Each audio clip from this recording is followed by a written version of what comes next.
Great. Thank you for joining us today, everyone. Maybe let's do a quick round of intros, and let's start with you, Viveka. Just introduce yourself. Yeah. Jump. Hi, everybody. First of all, thanks to Tamil Nadu government for organizing and putting together this wonderful thing. I'm Dr. Viveka. I'm the founder and CEO of a venture studio, Incubator Accelerator, that's backed by Singapore government. So we are based out of Singapore. And we focus on Industry 5.0, which is AI, machine learning, robotics, automation, digital transformation, all of that, which has a human-centric sustainability and resilient focus. So we have close to 30 portfolio startups. I am from Tamil Nadu, but I've been living in Singapore for almost 13 years now. Yeah. Great. Thanks. Neeraja? Hello. Yeah. Special thanks to TNGSS, the Global Summit, Tamil Nadu government, for inviting us to this panel, Power Pack panel, as you rightly said, Naima. Yes, women do rock. So I'm Neeraja Rao from the Austrade, Australian Trade and Investment Commission. We support and facilitate bilateral trade between Australia and India, and tech and innovation is a sector that I focus on, with bringing in a lot of experience in the deep tech, auto, and AI and quantum. So we'll talk about that and explore a lot more. Thank you. Awesome. Ambika? Thank you so much. My name is Ambika. I represent the German state of North Rhine-Westphalia and have almost 17 years experience for Indo-German collaboration, industry collaboration. Happy to be here, and during this tenure, I have a special corner for women, not only because I am women, I have two wonderful daughters as well, but I see women have, they don't have to rehearse, they do the things right in the first time only. So happy to be in the session and looking forward to the session. Awesome. Swathi? Good afternoon and Vanakkam Coimbatore, proud daughter of the soil, proud startup founder, building in Coimbatore for the world and for the country specifically. I work in children's health, in preventive health. We're a health tech platform, and 4 years old, God's kind, Coimbatore's kind, Tamilians are kind, and thank you for everything. And welcome everybody, whoever is not from Coimbatore. I want to take this opportunity to get you guys to actually encourage all of you to go out there, experience Coimbatore and our Coimbatore hospitality. Welcome everyone again. Thanks. Mahima?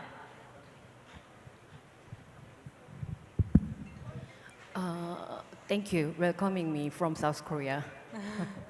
I'm from South Korea. Name is Mahima Kim. I'm the CEO, founder, and managing partner of Unicorn Incubator. Unicorn Incubator is a cross-border startup accelerating company based on South Korea as whole, actually. And we run our own accelerating program for Indian startup company and Korean startup company as well. I think between India and Korea, our strengths and points are very different each other. So if we will merge and collaboration with different ability together, then we can make more bigger market, I think. Thank you. Awesome. Great. So now you know why I said it's a power packed panel, and how much I've learned over my interactions with these women. Now, just to dive deep into the topic for the day, the trailblazing women in the startup ecosystem, let's start with you, Ambika. You've been at the forefront of scaling innovative companies both in Germany and in India. And I just want to pick your brain, understand, are the number of scaling women-led businesses similar in both countries, or are you seeing a stark difference? And what have been your learnings along the way of having worked with women entrepreneurs or entrepreneurs in general across the two geos? I would say that, between India and Germany, Germany is the risk-averse market, India is very bold market, right? We take the risk and then we think about it. When we say women, they are even more aggressive if they are the entrepreneurship and doing the entrepreneurship. And we have some live examples sitting across the panel. Between India and Germany, with the journey so far, what I have seen, we have supported there are almost 130 Indian company present in NRW, right? And from last 3 years, I have supported almost 27 companies. And I'm proud to say that in Indian side, we see much more women representation than the German side.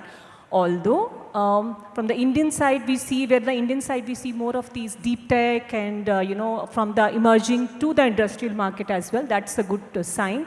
In the German side, they are more into R&D phase, more into the R&D area as well. And being here, actually, I wanted to, and that's what we see that from the Indian side, women are there, but sometimes I feel them, they're also lost because they have wonderful ideas to present. They are equivalent, whatever, when it comes to the problem statement solving, the things are there, whichever sector it is, actually.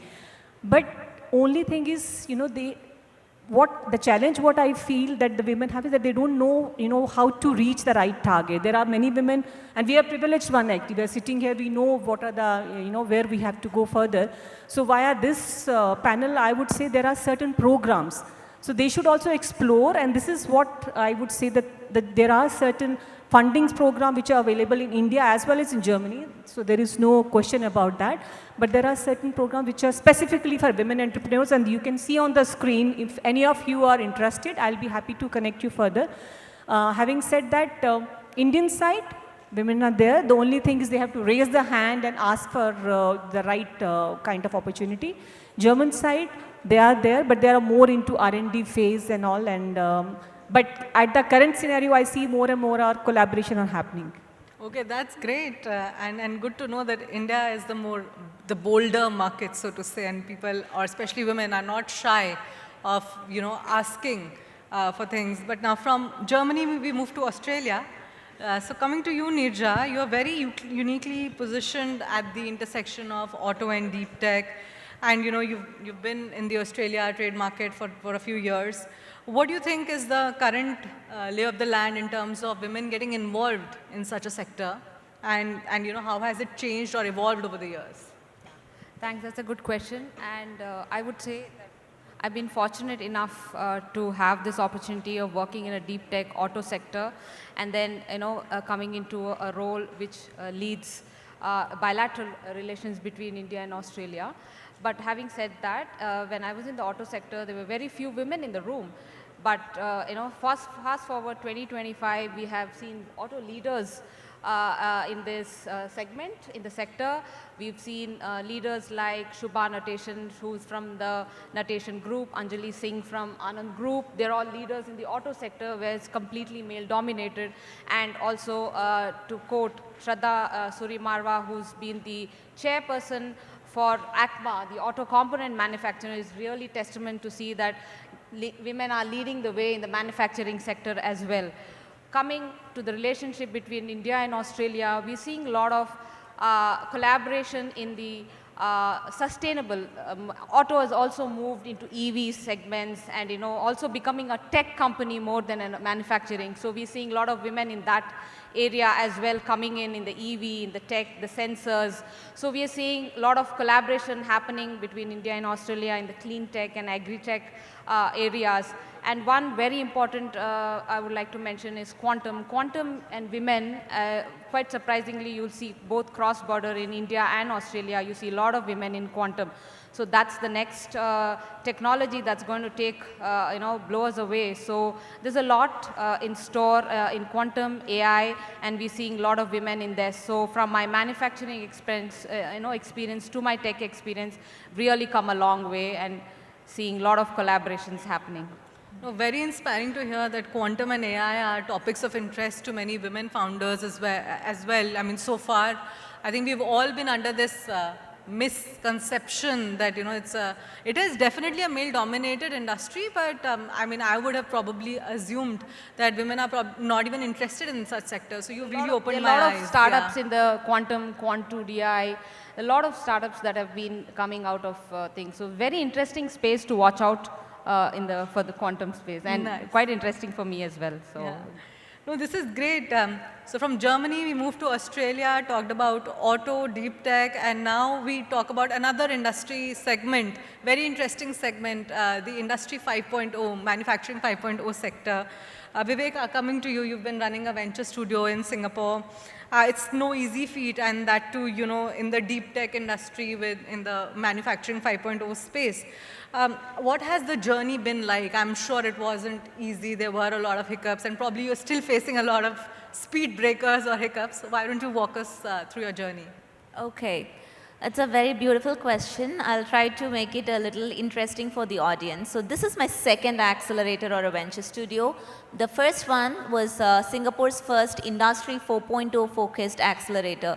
When the opportunity came to me, I didn't even know what Industry 4.0 was, and it was also the corporate, I parked it as the corporate innovation arm of a manufacturing company, and manufacturing is not my background as well. I have a background in biotech and medtech, actually. So when the opportunity came to me, I took it. I was heavily pregnant, and the person who hired me to do the job was not even based out of Singapore. So he just said, I know you can do this, so just do it. There's no playbook to build an accelerator, but I have kind of built a startup before, but definitely not an accelerator, definitely not in manufacturing space. And I asked him, it's a man, right? Like, why did you choose me? I'm a woman, and you know, this is usually a job that you would give for a 40-year-old man with the experience in manufacturing. And he said, I think you can do it, so just do it. Figure it out your own way and do it. So I got funding from Singapore government, and I also parked it as the innovation arm of a manufacturing company. Few of my startups are there in the Singapore pavilion. You can go look at them. That's the kind of quality of startups that we nurture. So it was successful. Startups which came in, or they didn't even exist, so we gave them problem statements from the industry. So for me to understand the manufacturing sector, I had to walk through the factory floors, fully pregnant woman walking through the manufacturing floor, first to understand what's happening in the semiconductor space, and then to, okay, is this a problem that a startup can, you know, address, and then go bring startups. So it was a very interesting journey. From zero to, we scaled, some of the startups are doing average ARR of $5 million US, and then I went on to build River Venture Studio. My daughter's name is Riva, that's why River Venture Studio. We focus on Industry 5.0 and also funded by the government. The journey is not at all simple. Like, for example, I don't know how many of you would feel that, you know, a woman, one of them in the pavilion asked me, how old are you? You look so young. I'm not even young. You know, you look so young and a woman to do this. It was asked by a woman, by the way. Yeah. Okay. So people don't take me seriously until I open my mouth and tell something. When you just look at it, they don't take. And it's also, it is a very challenging journey, but at the same time, I should be, I'm really very grateful for all the wonderful men and women who are still giving me the opportunity to empower the ecosystem. So no complaints. I love what I'm doing. Yeah. Brilliant, brilliant. That's amazing. Great to hear this. Now from Singapore, we move to Korea. Mahima, I would just love to understand what you're building is something very unique, you know, building an industry bridge between South Korea, India, and getting, you know, Korean startups to scale in India and vice versa as well. What made you choose India as a market? Actually, yes, my accelerating company is very unique because in Korea, over 400 accelerating companies are launched based on Korean startup ecosystem. But only my company is focusing on the Indian market only. So that's the point, make my company is very unique. The reason why I focus on the Indian market is it's very private experience. Over 10 years ago, actually, that was first time I got a chance to visit Kolkata actually with my church members as a mission trip. And I could see some women who need a real job with, for their living with their very young children. So I was thinking if I start some job based on India, I can provide some good job for women and kids' life better. And then after that, I exit my first company because the reason I visited India, the reason is I have to find alternative business item for my company will be sustainable business happen based on Korean market.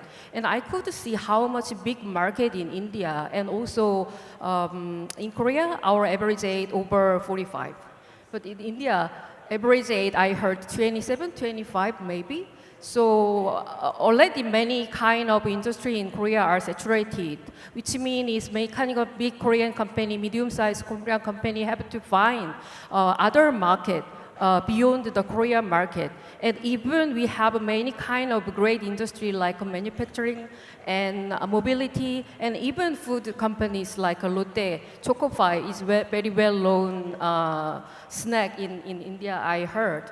So I believe at the time, if I start accelerating company, only focusing on Indian market for supporting Korean company, many other Korean company can build more better job for many of Indian women and young people who need a job for their living, who need some money for educated well for their young children. That's the reason. And after that, I could see how much faster increasing and growing Indian market on the global market as a startup scene. So I'm lucky, just one person, I can be connected well in the startup scene for Korean companies. So I hope I could be the bridge for the Indian companies as well for entering Korean market too. No, that's amazing, really commendable. And I think only a woman can bring out this level of empathy and emotional intelligence, to create and choose a life path that can help support livelihoods both across Korea and India. So thank you, Mahima, for all that you're doing. Now from Korea, we move to Coimbatore and move to our daughter of the soil, Swathi. And Swathi also, would love to, you've been a successful entrepreneur and, you shared an interesting fact with us that you went about raising funds quite late in the conventional sense of the, age groups that people raise funding for their startups in. What has your journey been as an entrepreneur? And as a woman, how has that probably worked to your advantage or not? Yeah. I think when I started my entrepreneurial journey, I'll be honest, right? I had no grand plans. I didn't say I'm going to go and start a typical startup, right? Because I came from traditional industry. I knew what I knew. And I went out and said, very cliche, right? You'll hear every entrepreneur here come on stage and say, hey, I was trying to solve a problem. Similar story, right? I used to work in a hospital for 12 years, running a hospital, 1,000-bed hospital. And when I came out, I realized, during that entire time, my only focus was, why are more of our children falling sick? Nobody is realizing this, right? And nobody is noticing this, like the environment, right? We always put that plastic paper into the non-recyclable bin, whatever it is, make the mistake and say, somebody else will fix it for me, the environment. Similarly, I think that's really how we look at health, your health, my health. We always think someone's going to fix it. We'll have a magic pill or a magic this thing that the doctor's going to administer.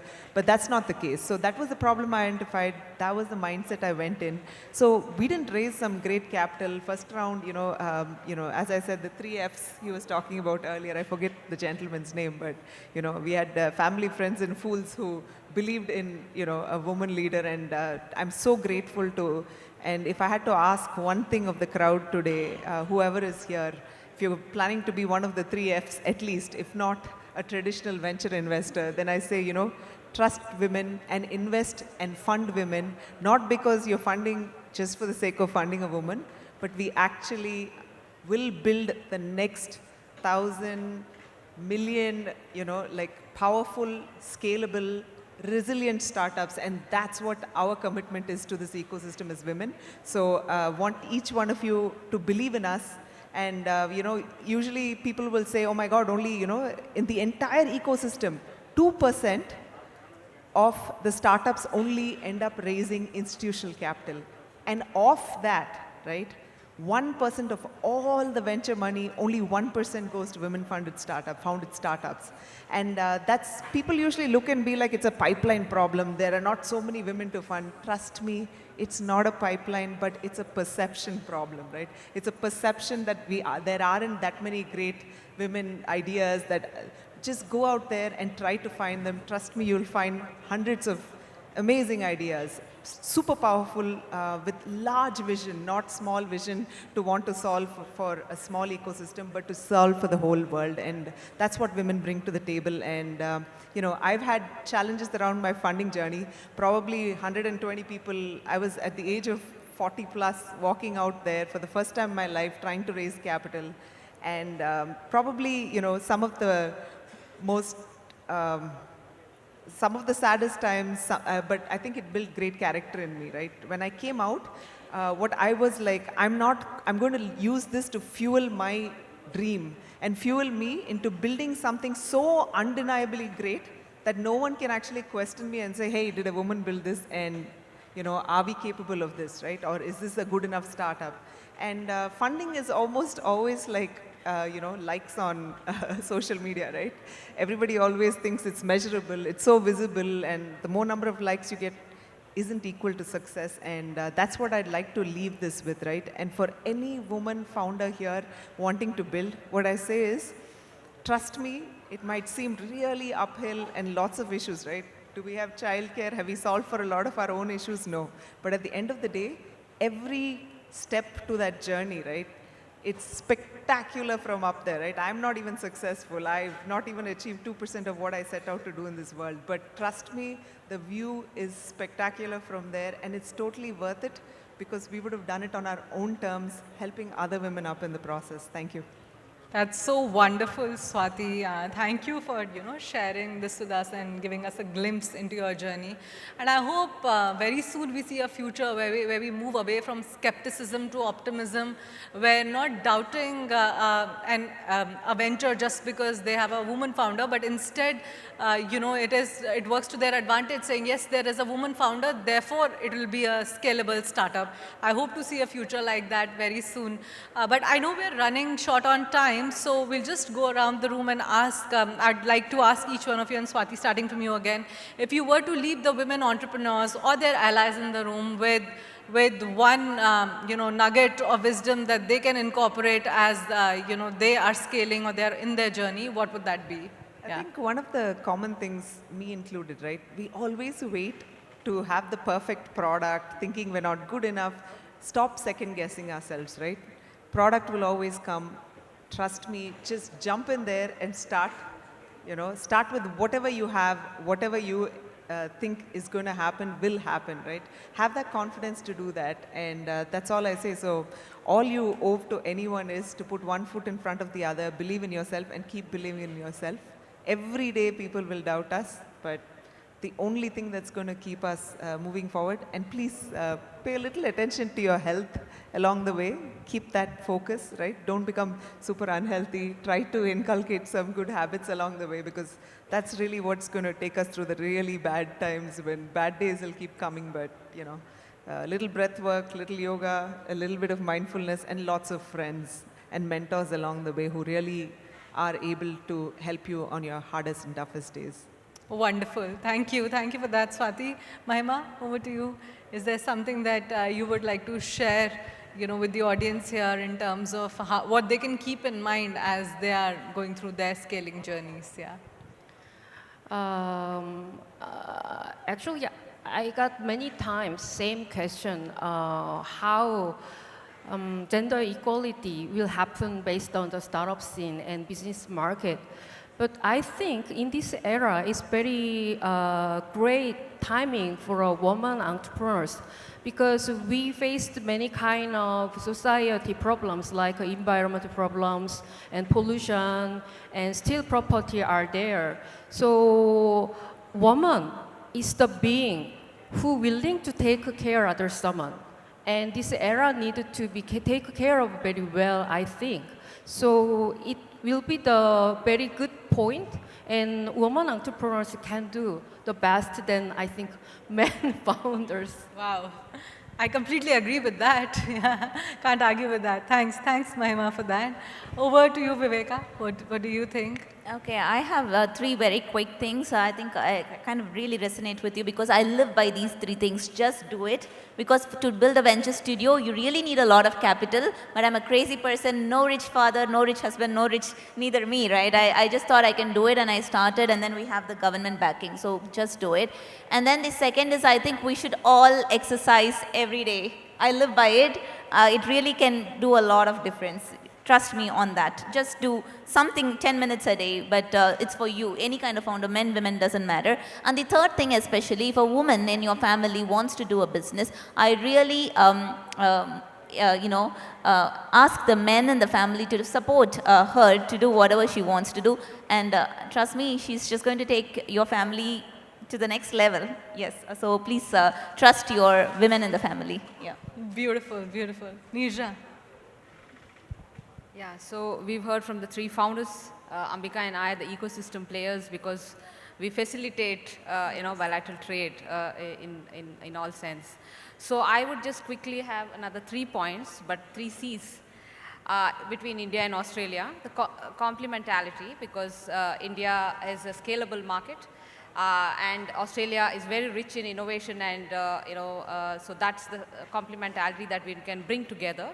So C is the complementarity. Collaboration, yes, women across sectors, across borders have to collaborate. That's something we are here, we can facilitate between India and Australia. And then we'll have to be conscious and be about the climate and everything and bring those sectors as well. So collaborating is another one that we'll all have to come together and make this a better place. So with sustainable and everything, so that's where I like to end. Thanks. Awesome. Ambika. Yeah, I think that last one to close. Yeah, so from my side, I would say, as Neeraja mentioned, that I have seen lots of journey of various entrepreneurs actually. I'll just quickly give one example where I felt that, there are, both the scenarios are there. So there was one women entrepreneur who came to me, and when I, mentioned few grants or fundings or programs, she told, no, why not this, why not that? And trust me, I learned a lot from her, and she was very upfront and very bold, and like our colleagues. That is one scenario. And the second scenario which was there, where two founders with, one was a man and another was a woman.